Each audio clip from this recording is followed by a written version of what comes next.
Isang mapagpalang araw po sa ating lahat. Ngayon ay November 30, 2025, araw ng linggo. Basahin po natin ang ating mabuting balita ayon kay San Mateo, chapter 24, verse 37 hanggang 44. Papuri sa iyo, Panginoon.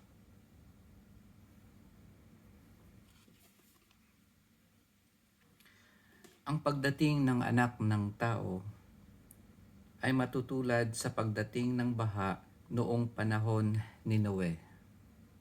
Noon, ang mga tao'y nagsisikain, nagsisiinom at nag-aasawa hanggang sa araw na pumasok sa daong si Noe.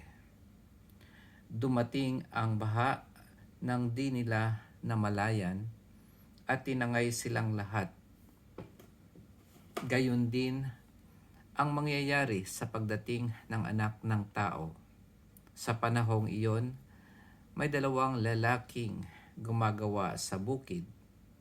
Kukunin ang isa at iiwan ang isa. May dalawang babaeng magkasamang gumigiling. Kukunin ang isa at iiwan ang isa. Kaya magbantay kayo, sapagkat hindi ninyo alam kung anong araw paririto ang inyong Panginoon. Tandaan ninyo ito. Kung alam lamang ng puno ng sambahayan kung anong oras ng gabi darating ang magnanakaw, siya'y magbabantay at hindi niya pababayaang pasukin ang kanyang bahay.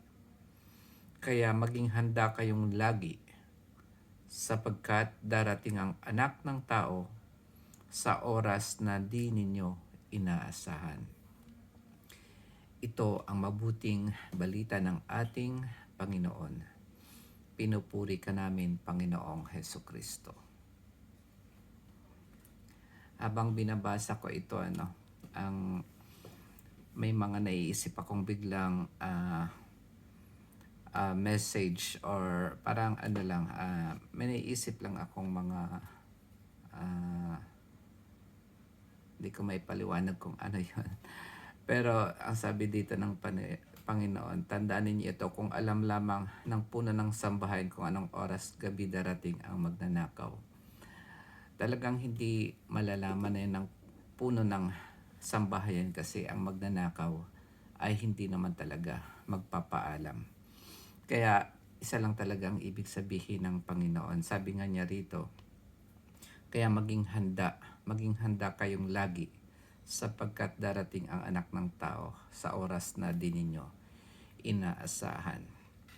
Pero doon naman sa kwento ni Noah, nung mga time na yon, nagkaroon din ng binalaan din ni Noe ang mga tao na magkakaroon ng baha at gugunawin ang mundo. Pero hindi sila naniwala. At ganun nga ang nangyari, busy sila sa lahat ng mga makamundong bagay at huli na ang lahat ng namalayan nilang binabaha na sila. Sa tingin ko lang, ganun din siguro ang sa muling pagbabalik ng ating Panginoong Jesus. Bibigyan na rin tayo ng warning, lahat ng mga mabubuti niya. Ang warning siguro ay hindi na katulad ni Noe. Sa tingin ko dahil nandito na ang Espiritu Santo sa ating puso, sa ating buhay, mayroon siguro tayong sense of predictable, parang magkakaroon na tayo ng sense kung na nalalapit na iyon. At dahil parang iyon na yung time na sasabihin ng Panginoon sa atin na darating na yon. Pero dahil nga ang sabi ng ating Panginoong Hesukristo, walang ibang nakakaalam dito sa araw na ito, kundi ang Ama lamang nating nasa langit, kung kailan talaga darating ang muling pagbabalik ng ating Panginoong Hesus Kristo. Kaya ah, tinuturo sa atin na lagi tayong maging handa kasi hindi talaga natin alam. Hindi natin alam, malay mo, bukas dumating na kaagad at matagpuan tayong hindi handa. Ang iniisip ko naman kung halimbawang ibinigay sa atin yung talagang petsa kung kailan darating ang Panginoon. Marami din sigurong negative na pwedeng gawin ang tao. Siguro pag medyo malayo pa yung petsa na yon, siguro magpapakasama ang mga tao. Tapos pag malapit na yung araw na yon ay magpapakabuti sila. At sa ganong sitwasyon parang hindi totoo yung pagbabago nila at mas lalong marami pang mas lalo pang marami ang hindi maliligtas. Hindi katulad sa ngayon na wala tayong kaalam-alam kung kailan yung pagbabalik. Kaya talagang kailangan nating maging handa.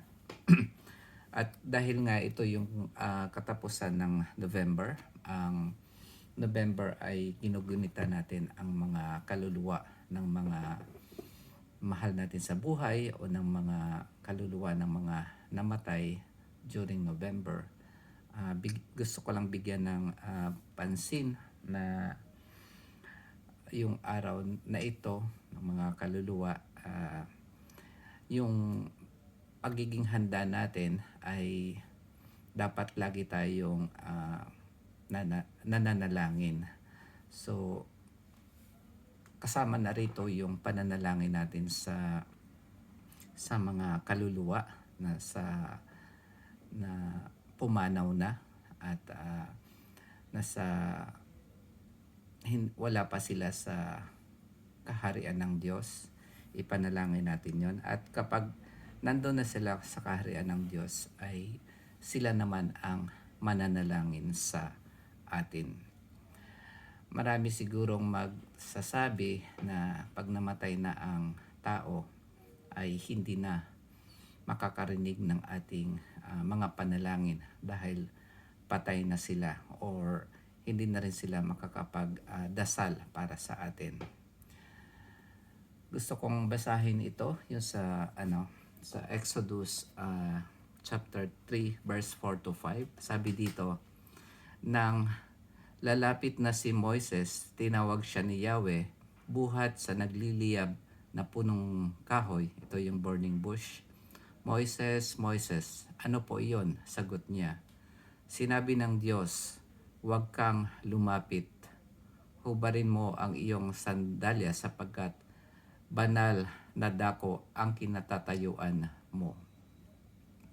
At dito sa verse 6, tingnan natin sa verse 6 sa Exodus. Sabi niya rito, ako ang Diyos ng iyong mga magulang, nina Abraham, Isaac at Jacob. Tinakpan ni Moises ang kanyang mukha pagkat natatakot siyang tumingin sa Diyos. Pagkatapos naman doon sa Luke, marami din tong mga sa ibang mabuting balita, sa ibang Gospels. Sinabi ng ating Panginoong Hesus sa Luke chapter 20 verse 37 hanggang 38. Maging si Moises ay nagpapatunay na muling binubuhay ang mga patay, sapagkat sa kanyang kasaysayan hinggil sa nagliliyab na mababang punong kahoy, ang Panginoon ay tinawag niyang Diyos ni Abraham, Diyos ni Isaac, at Diyos ni Jacob. Ngunit ang Diyos ay hindi Diyos ng mga patay, kundi ng mga buhay. Sa Kanya'y buhay ang lahat. Kaya nung panahon na yon na pumunta doon si Moises sa bundok, ay sinabi ng Diyos sa kanya na siya ay Diyos ni Abraham, Isaac at Jacob. Alam naman nating namatay na sila Abraham, Isaac at Jacob. Pero ang sinasabi ng Panginoon dito, Panginoong Hesus, na ang Diyos ay Diyos ng mga buhay at hindi ng mga patay. Nagpapatunay lamang na ang mga namatay ay namatay lamang sa kanilang pisikal na kaanyuan, pero ang kanilang kaluluwa ay buhay na buhay. Sila ay nakakarinig ng ating panalangin at lalong-lalo na yung mga kaluluwa na nasa kaharian ng Diyos. Kung tayo ay humihingi ng panalangin sa ating mga kapatid dito sa lupa at sila ay nanalangin para sa atin, what more doon sa mga kaluluwa na kapiling na ng ating Diyos sa kanyang kaharian. Mas lalo silang malapit sa ating Diyos at mas lalong makakapagdasal sila at makapanalangin sila para sa atin dahil alam natin na mas naaayon ang kanilang kalooban kaysa sa kalooban natin. So, itong November, kapag inaalala natin ang kaluluwa ng mga yumao, kailangan magkaroon tayo ng full confidence na naririnig tayo at nagiging kapakinabang ang ating mga panalangin sa kanila, lalong-lalo na sa ating mga mahal sa buhay na nangangailangan ng ating panalangin. Yun lamang po mga kapatid. Sana meron kayong napulot sa aking ibinahagi ngayon. Magkita-kita po tayo bukas. Ngayon ay unang araw ng Adbyento at bukas ay ang unang araw ng December. Pagpalain po tayo lagi ng Panginoon. Amen.